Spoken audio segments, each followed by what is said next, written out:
When I think of a handheld that never reached its true potential, I think of the PlayStation Vita. For the time, this handheld was set for success, with a high-resolution touchscreen display, graphics that nearly rivaled the PS3, and the support of a company with a vast catalog of critically acclaimed games. It seems like nothing could go wrong.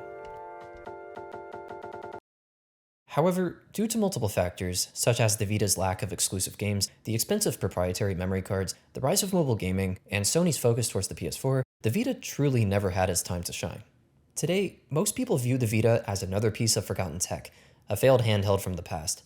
But for me, the Vita is anything but outdated, because I took an ordinary Vita and transformed it into a handheld that can play an overwhelming amount of games, run software with incredible new features and functionality, and deliver an experience that makes it feel like a brand new device. The best part? All it takes is a couple of cards and about 30 minutes to set up, and it's all possible because I modded my PlayStation Vita.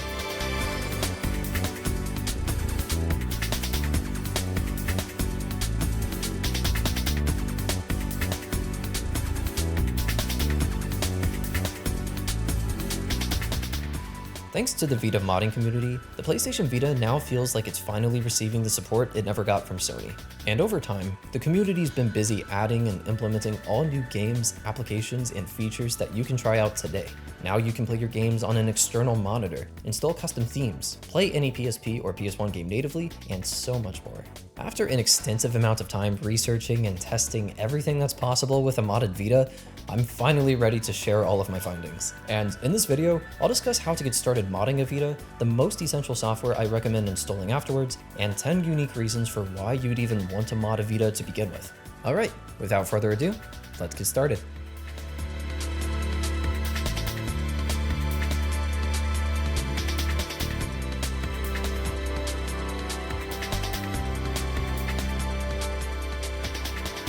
So, what all do you actually need to start modding a Vita? Well, the only thing you need is a Vita. Seriously, that's it. You don't need the Vita memory card, and you don't even need to connect the Vita to a PC. The entire modding process can all be done within 20 to 30 minutes directly on the system itself. Thankfully, the modding process is the same on both models. The only real differences between the two lie in the hardware. Vita 1000s have an OLED screen, use a proprietary charger, and have a more premium build quality. Vita 2000s, on the other hand, are slimmer, use an LCD display, charge with a micro USB cable, and have a slightly longer battery life. There's also PlayStation TVs, otherwise known as PS TVs, which are basically just console versions of PlayStation Vitas. That way you can play your Vita games on the big screen with a PlayStation controller. PS TVs have the exact same Vita firmware built in, so modding them is the exact same process as the handhelds. If you're familiar with how to mod a 3DS, it's just as easy to mod a Vita. And similar to the 3DS, the Vita has its own super easy to follow guide, fittingly called the Vita Hacks Guide. The guide contains step-by-step instructions that guide you through the entire modding process from beginning to end. And this guide applies for any Vita model and version, even the PlayStation TV. Also, hopefully this goes without saying, but I urge you not to follow any video guides for modding your Vita if you can, as video guides can quickly become outdated whenever a new exploit is discovered in the modding scene. Text guides will always provide the most updated and reliable modding info, as updating text in a guide is way quicker for modders to implement compared to creating an entire new video. The Vita Hacks Guide is not only the most up-to-date resource, but it's also maintained by contributors who are actively involved in the modding community as well. So I know I sound like a broken record saying this again because I mentioned it in my 3DS video, but I beg you, just don't do it. I know it sucks to read, but it sucks more having a bricked system, so please. Now, in addition to your Vita, I strongly recommend buying a micro SD card and a specific micro SD card adapter called SD to Vita. This is because once you mod your Vita, you can take advantage of micro SD cards, which will drastically boost your Vita's storage capacity and bypass the need to use those expensive proprietary Vita memory cards. Once you have those two things, there's a separate guide you can follow on the Vita Hacks Guide that goes into detail on how to enable micro SD card support using a plugin called YAMT. Follow that and you'll be good to go. Keep in mind though that the SD to Vita card will actually take up your physical game card slot on your Vita, so when you're using it, you won't be able to play your physical Vita cartridges. Don't worry though, this isn't permanent. Anytime you want to reinsert a physical Vita cartridge, all you have to do is go to Vita settings, tap devices, storage devices, disable use YAMT, then reboot the device. One alternative storage solution that you could consider if you have a Vita 1000 model with a 3G modem on it, because yes, those exist for some reason, is that you can actually replace this modem with an internal micro SD card adapter. This requires a special piece of hardware called a PSVSD and a bit of knowledge with disassembling hardware. This mod could be useful if you want to keep the benefits of using a micro SD card with your Vita while freeing up access to the game card slot for your cartridges. However, the modding process will differ slightly based on the model that you have. If you have a 2000 model, you don't need to do anything differently, as 2000s come equipped with enough internal storage to install the mod, so just proceed with the guide like usual. 1000 models, on the other hand, do have internal storage, but that storage can only be accessed by going through an additional process of creating an internal storage partition on the system, which will provide you with enough storage space to continue installing the mod. This part has its own section on the Vita Hacks guide that's pretty hard to miss, but I just want to emphasize this part here for those who have a 1000 series model without a Vita memory card, because you can't skip this step. So before we start diving deeper into all the things you can do with a modded Vita, I want to quickly lay out some general terms I think you should know to get a better understanding of the scene, because if not, it's just going to sound like I'm speaking in hieroglyphics. So let's go over a few terms real quick. Homebrew. Homebrew is simply just software made by developers that can be downloaded onto your modded Vita. Homebrew can be anything from games, applications, tools, etc. Homebrew can be downloaded on sites like GitHub or through Homebrew databases that can be accessed directly on your Vita, such as VitaDB. Plugins. Plugins are smaller pieces of software that run in the background after you boot up your Vita. They serve all kinds of functions, like adding new menus, providing enhancements to pre-existing software, help make the Vita compatible with newer hardware, or enable access to unique Homebrew games and ports. Live area. This is Sony's strange name for the Vita's home menu, so anytime a description says that something will appear in the live area, they're referring to this place. Bubbles. They're another silly name that refers to games and apps in the live area. VPK. VPK stands for Vita Package. It's similar to a zip file, and they're used for installing games and applications directly onto the Vita. Lots of Homebrew you'll find on GitHub pages will be downloaded as a VPK file, which can then be transferred to your Vita and then installed. Okay, so those are all of the terms I wanted to share, so hopefully now when you see a GitHub page that says something weird like, this Homebrew creates bubbles in the live area, they're not tripping, it just means that. Okay, so once your Vita's modded, you may notice a bubble on the live area called Vita Deploy. If you followed the guide, then you've already used this software to install the custom firmware called Hinkaku Enzo. Vita Deploy is the app to use to configure and enable some essential modding tools and features, and it's also where you can enable your first Homebrew apps like Vita Shell and Custom Themes Manager. Word of advice though, I would only download VitaDB from this list because from my experience, the Homebrew apps on Vita Deploy aren't always the most up to date. So for the latest releases, I'd recommend downloading them on VitaDB. Now, what's VitaDB? It's the largest Vita Homebrew database that lets you directly download and install the majority of Vita Homebrew directly onto your Vita. If you've modded a 3DS, it's basically Vita's version of Universal Updater. VitaDB is a great app to periodically check up on every now and then because the database is always growing, adding new Homebrew and updates for existing Homebrew. One of the first things you'll notice when you boot it up though, is that the UI is microscopic. And unfortunately, you can't scale up the size of the text. But there is a slight fix that you can make. Head over to the Themes tab, and here you can choose from different themes that will change the way that VitaDB looks, including its font type. I'd recommend downloading a theme that has a bolder and more legible font. I know it's not exactly the perfect solution to getting larger text, but hey, it's better than nothing, right? There's a handful of Essential Homebrew that I'd recommend downloading right away, and now with VitaDB, you can start installing the latest versions of that Homebrew right from this app. Here's what I think you should download first. First up, Vita Shell. This is the file browser app for your Vita. Here you can use all of your typical file explorer features like moving, copying, pasting, and deleting files. Exciting stuff, I know. In addition, Vita Shell can be used to transfer to and from your PC, either by connecting your Vita to a PC via a USB cable, or by connecting to a PC wirelessly using FTP. You will have to manually toggle between the two connection modes in the settings menu though, which can easily be accessed by pressing the start button. By the way, when viewing your Vita files on a Windows PC over a USB connection, there's a good chance that not every file and folder will show up. To fix this issue on File Explorer, click on the three dots, click Options, click the View tab, and in this list you need to change two different options. Enable the Show Hidden Files, Folders, and Drives option, and disable the Hide Protected Operating System Files option. Now once you've made those two tweaks, you should be able to view everything. Vita Shell also has a built-in QR code reader, which can be opened by pressing left D-pad and circle at the same time. That means if you find any homebrew online that has a QR code, just scan the code and your Vita will start downloading the VPK. And for all 2 of you who thought, gee Garrett, this app sounds cool and all, but it sure would be nice if VitaShell had custom theme support. Well then do I have some fantastic news for you, because it does. Why, you might ask? The next homebrew is Adrenaline. This is probably one of, if not the biggest reason to mod a Vita today.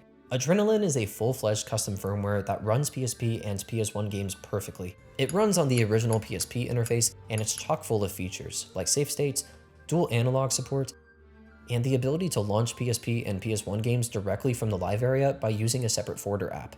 I'll talk more in depth about Adrenaline later on in this video. This app.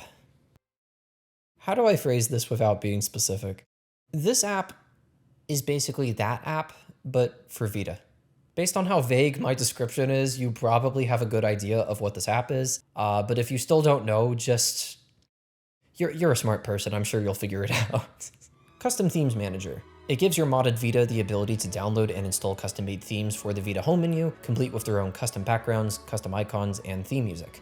Battery Fixer. This homebrew resets the battery chip on your Vita, so your Vita can provide a more accurate battery percentage and prevent the Vita from shutting off prematurely when there's still enough battery left in your system.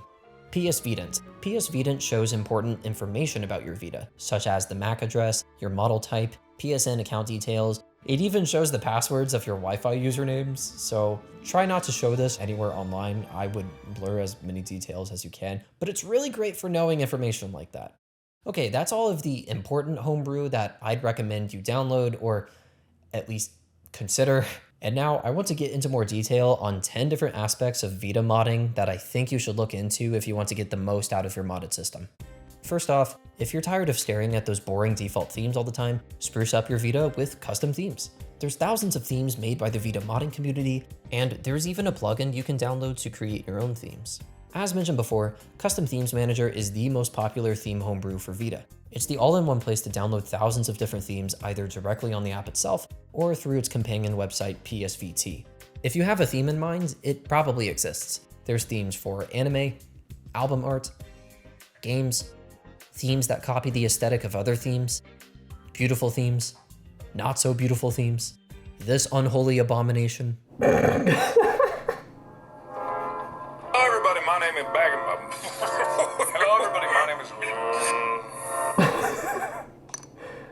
What a masterpiece.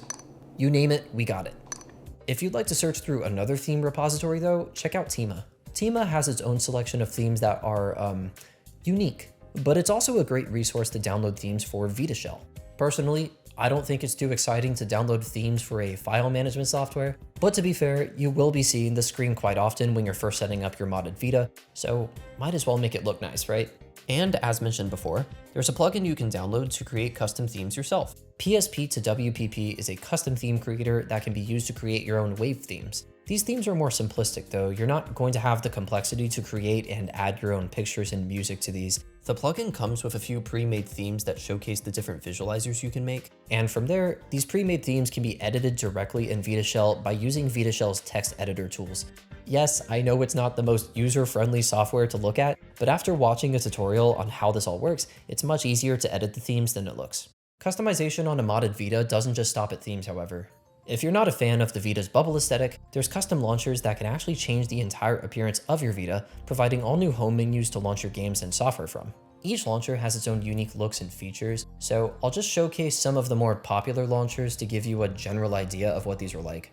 Retroflow is a simple and clean launcher that displays all of your games and apps in one nice row, complete with full box art of your Vita, PSP, PS1 games, and Homebrew. It lets you sort the menu by game type, change the background theme, and toggle between some other pre-made layouts. Vita Launcher may not be as visually appealing, but it gets straight to the point by presenting your games in a snappy grid-based format. It's a nice pick if you just want to quickly hop into a game. You can also try launchers that mimic the style of other consoles, like the Nintendo Switch. And yeah, it's definitely just as bland as the Switch UI, that's for sure. Custom launchers are a unique way to change up the way that you use your Vita, but there's a slight problem. The launchers themselves are just homebrew that you open in the live area. So that begs the question, what's the point of using a launcher that mimics the home menu if you still have to open it through the Vita's actual home menu, right? And that's exactly why a plugin called Auto Boot exists. Auto Boot is a plugin that forces your Vita to immediately launch an application the moment you boot up your system. This is a handy plugin if you want your Vita to boot up into a custom launcher, bypassing the Vita live area entirely. Even with Auto Boot though, you can't fully escape using the live area.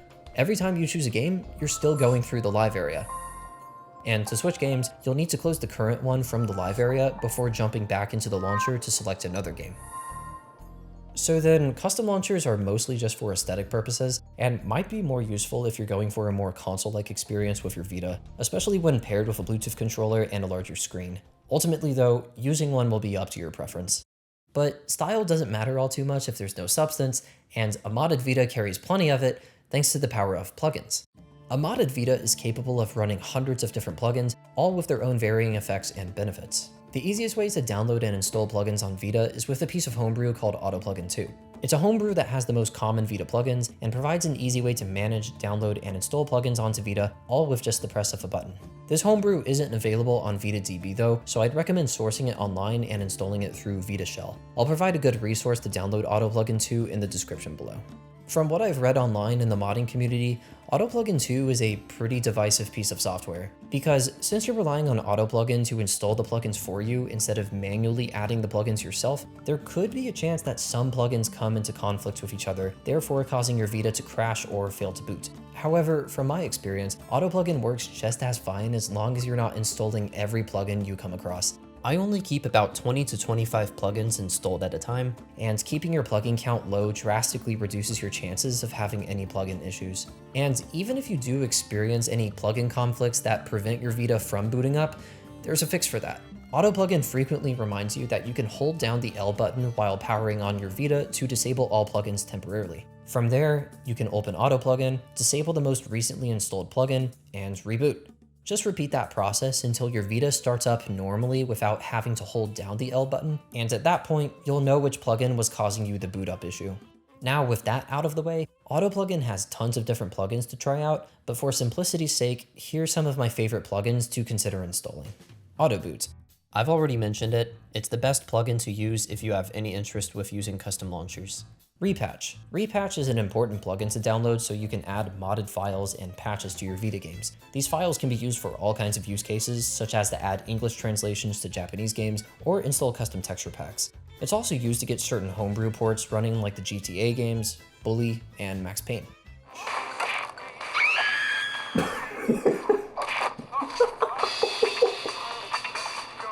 UDCD is a top-tier plugin. This lets you output your Vita screen to a PC over USB, and the good news is that it's just plug and play. Once the plugin's installed, all you have to do is connect your Vita into a PC, boot up a screen capture software like OBS, create a video capture device, choose PlayStation Vita, and there you go. UDCD is great in combination with another plugin called Vita Control, which enables controller support with more modern Bluetooth game controllers. Once downloaded, just put a controller into pair mode, go to the Bluetooth menu in settings, and connect. There you go, an easy way to play your Vita on an external monitor with just 2 plugins. How cool is that? In addition, if you connect a DualSense controller with this plugin, you can take advantage of the controller's touchpad to enable swiping on the Vita's touchscreen. What? No way! It's magic. There's even multi-touch support for the select few games that actually use it.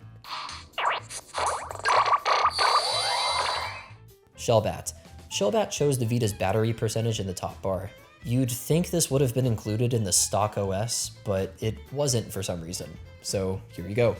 PNG Shot. PNG Shot is an easy way to take screenshots while holding down the PS button and start at the same time. This is something you could already do on an unmodded Vita, but this plugin removes any watermarks that may show up after taking a picture and gets rid of Vita screenshot restrictions in certain games and software. PSV Shell. PSV Shell lets you overclock your Vita's hardware to boost performance in your games. Holding down Select and either up or down on the D-pad will open up the UI, enabling you to make quick adjustments on the fly.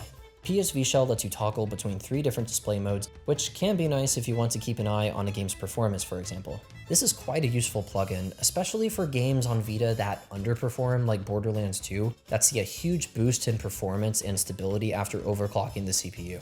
PSV Shell can even be used to increase the FPS in homebrew games, such as Half-Life. Whoa. Vita graphics is just as essential to have. It comes with its own homebrew that contains a large catalog of Vita games that can be configured from the app, and then once you've set and made your changes, just hop back into the game to see the effects take place. PSV Shell and Vita graphics are both useful plugins to install so that you can take advantage of both plugins at the same time. For example, in a game like God of War, let's say you've raised the game's resolution in Vita graphics, but due to the higher resolution, the game took a slight dip in frame rate. To counteract this, you can raise the CPU clock speed in PSV Shell to bring the frame rate back up to where it was before. The effects these plugins have though will vary based on the Vita game you're playing, so my best advice is to go online and look up the game that you're trying to increase the performance for to see what other people have done. Lastly, there's Vita cheats. It's exactly what it sounds like, it's cheat codes for your Vita. We'll dive more into this plugin later in the video. Additionally, there's a select handful of PSP plugins you can install with Auto Plugin 2 that are compatible with Adrenaline. Personally, I'd only stick to this list of PSP plugins since many of the older plugins you can find online may not be compatible, increasing the chances of encountering plugin conflicts. Okay, I know I just dumped the motherload of plugin lore on you, but there's plenty more plugins I didn't discuss that all have their own niche specific use cases. If you'd like to explore more plugins and view a huge list of them, check the description. But like I said earlier, just don't download too many plugins because otherwise you'll suffer. Okay, let's finally start taking a look at some homebrew. The homebrew scene on Vita has become jam-packed with an assortment of apps and games to take advantage of. Just so you can gather an idea of how far the homebrew scene has gone, let's explore a sample of the types of homebrew available for download. Let's start off with some homebrew apps. Now tell me, have you ever wanted to read manga on a Vita? Of course you have. And now you can with Noboru, a manga reader app. It takes a bit of setup, and you are responsible for sourcing a manga database or importing your own manga, but it works. I guess this would be a good time for me to finally start reading One Piece, and hello, maybe another day. Although the Vita has an integrated media player, the homebrew called Vita Media Player boasts some additional features like 1080p playback and subtitle support. If you have literally no other way to watch your favorite content in 2025, it's perfect. 11 MPVA is a music player for Vita. This is the most common Vita music player homebrew recommended online, as it supports the most amount of audio formats compared to the stock Vita music application. It even continues playing your music in any game or app, so you can vibe while building up your kill streak.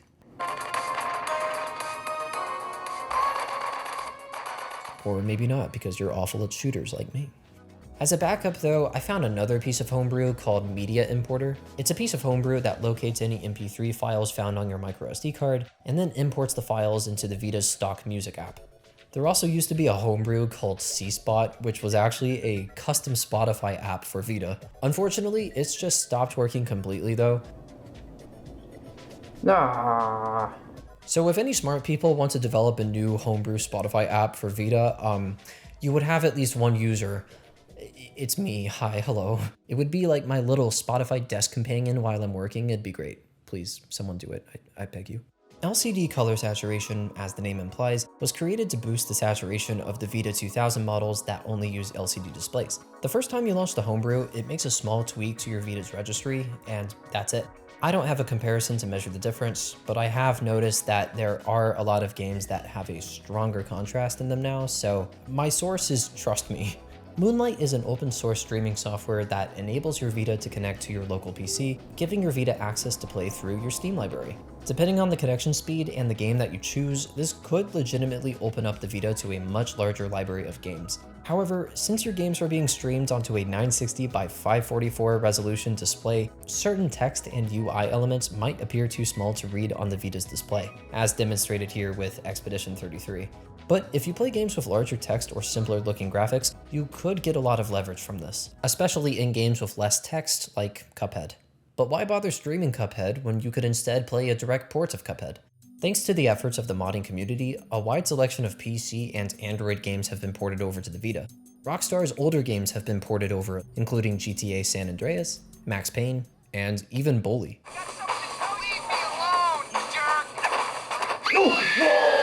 Oh gosh, oh gosh, oh gosh. No.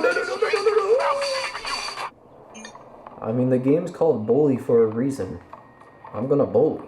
If you want to play the superior GTA game though, Simpsons Hit and Run is here and it's fully playable. What the heck were you thinking? What? Honestly, GTA 6 can wait, we have peak right here. Okay, that's a lot, dude. You can even play through the entirety of Half-Life thanks to Zash 3D. My God, what are you doing? And if you're like me and you've waited a millennium to play Silksong, keep coping and play Hollow Knight again, but this time on a Vita. Don't worry guys, Silksong will be here before we know it, we can bet on it, guarantee, trust the process. Last but not least, if you have severe ADHD like me, don't panic, we have Subway Surfers. Finally, the perfect game has dropped for my goldfish brain attention span. Homebrew ports like these and many others are available and ready to play on a modded Vita. There's a slight catch though. VitaDB won't provide you with all of the required files needed to get the game running. So if you download a game port and start it up as is, the game won't start. The reason for that is because you need to provide the bulk of the game files yourself by using your own legitimate copy of the game that you purchased off of Steam or Android. If you don't get your files the legal way, I will know and I will contact the authorities. The instructions for where to place these files will vary on the port though, so if you want exact instructions, look up the GitHub page of the game that you want to port. Usually they'll mention any game files and other plugins that you'll need to download to get a game working.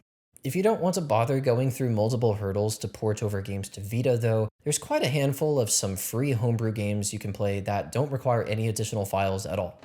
These are all freeware games, meaning games you can find free to play on PC. Sure, the games won't be as content-rich, but there's still a nice selection of games to mess with, like a clone of Jump King. Let's go. No! Sanic Ball, which unironically was one of my favorite childhood PC games. Whoa! I'm going over 120 fasts an hour, baby! Super Mario War. Ow. And Game of the Decade, Bugdom. Oh my goodness, it's him. It's John Bugdum. What do you do in this game? Oh gosh! Whoa!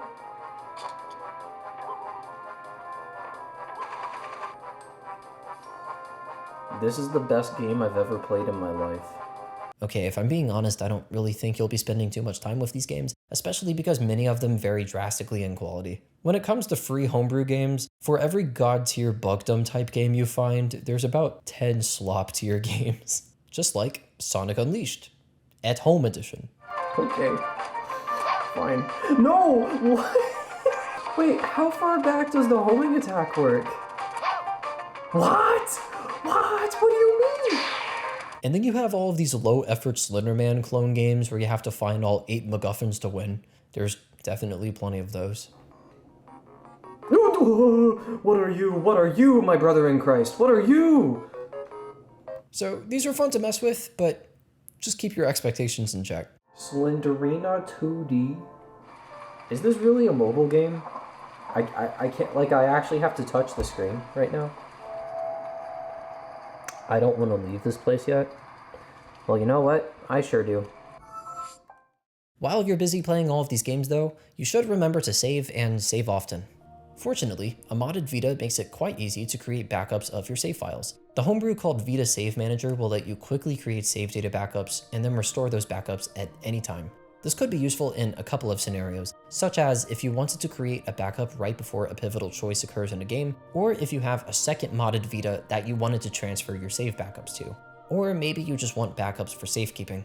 Vita Save Manager only makes backups of Vita games, however, so to make save backups of your PSP and PS1 games, you'll need to manually back up the save files yourself by locating them in Vita Shell and copying the files to a safe location. The location for these save backups will vary depending on if it's a PSP or PS1 game, but generally these are the file paths in Vita Shell that you'll be looking for. You could also manually back up your Vita games as well, completely forgoing the use of Vita Save Manager entirely. It's up to you.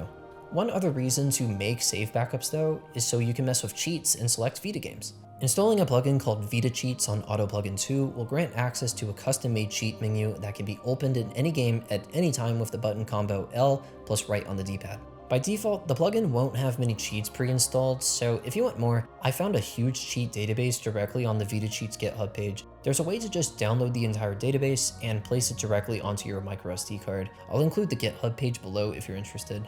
As for the cheats themselves, they're exactly what you expect. Cheats that make you fly, cheats that supply you with unlimited ammo and shooters, cheats that turn you into a tall anime boy that can one-shot kill everything that has a pulse, that kind of stuff. I can't emphasize enough though how important it is to create safe backups of your games first before messing with cheats, just because you never know how some of these cheats may affect your game. Oh, that broke the game. Alright, let's get into the good stuff, like emulation. And by now you're probably wondering, how is emulation support on Vita? Well, to be honest, it's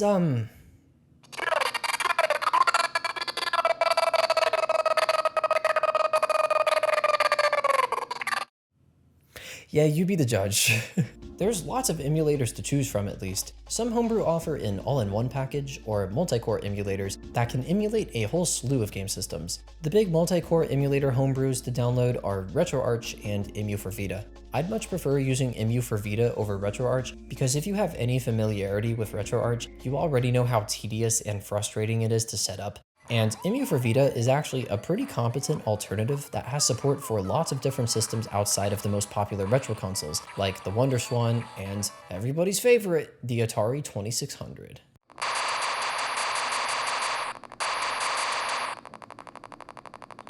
How the hell do you play Beanie Booper? It also has all of the usual emulation settings that you would ever want, like button remapping, filters, save states, and more. But if you prefer, there are standalone emulators on here as well, like MGBA for GBA games and Flycast for Dreamcast games. Your choice between a multi-core emulator or a standalone emulator won't matter much in terms of game performance, so just pick whatever you're more comfortable with.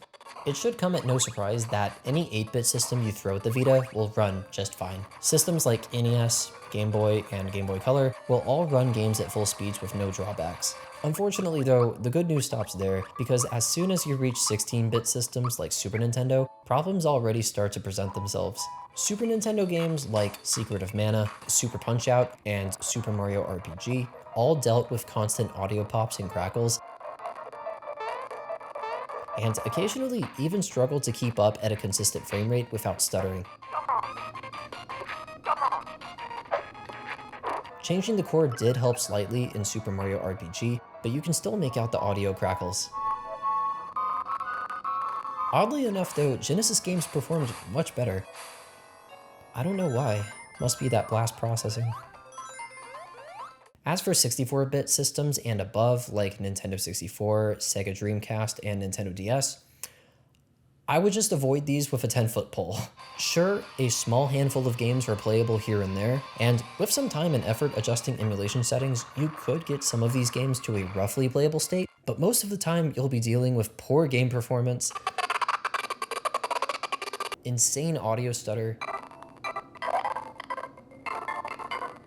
texture clipping, giant butterfreeze, Whoa! What? and plenty of crashes.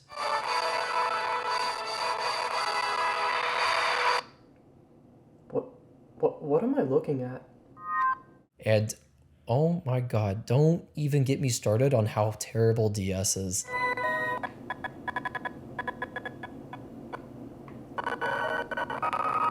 DS games run so poorly on DS Vita that it's almost entertaining to use the app just to see what kind of eldritch horrors you can create.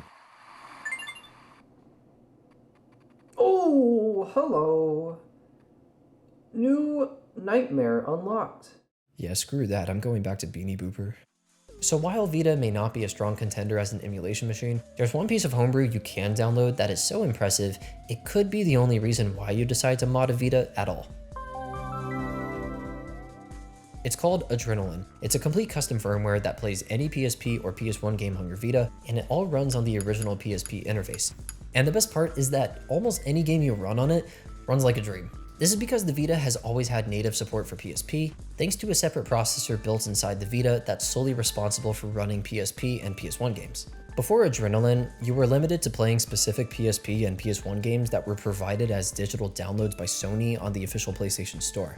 But now, with any ISO or PPP file, you're able to easily drag and drop your games into Vita Shell and launch them straight from Adrenaline. Unless you have a Steam Deck or some other portable PC handheld, I'd argue that Adrenaline is the best way to portably play these titles today. Adrenaline is surprisingly feature-rich on its own as well. There's some nice features included, such as graphic filter presets, save states, the ability to use the Vita's right stick for camera control, button remapping, and you can even connect Bluetooth controllers, which, by the way, is perfect if you'd like to connect your Vita to a monitor for console play, as the UDCD plugin also works with Adrenaline. For reference, here's the 2 file paths you need to know when you're importing your games. Remember that PSP ROMs need to be in a .ISO format, while PS1 ROMs need to be in a .PPP. If you already have some PSP ROMs, they're most likely already in an ISO format, so you just need to place these in the correct file path. PS1 ROMs are a little more involved though, because if you have any PS1 ROMs on you, chances are those ROMs are in a .q format. Adrenaline only runs PS1 in PPP, so converting these files is required. To convert the Q files into a PPP, the easiest method is to use a piece of software called PSX to PSP. I will warn you though that the conversion process is a little bit tedious. For example, you have to look up pictures of the game's box art and background art if you'd like for images to appear in Adrenaline's menu. I'll leave a more detailed guide on how to use this software in the description. There's also a way to launch PSP and PS1 games directly from the live area by converting the games into bubbles, which could be handy if you don't want to boot up Adrenaline every time you want to play your games. This is possible with a piece of homebrew called Adrenaline Bubble Manager. It's available for download on VitaDB. Once downloaded, it's really as simple as just choosing the game that you want to turn into a bubble, and that's it. So if you're modding your Vita, Adrenaline is mandatory. It's too good to pass up, especially with how strong of a lineup PSP and PS1 was. If you grew up with the PSP like me, you'll definitely be sinking plenty of hours into this homebrew alone.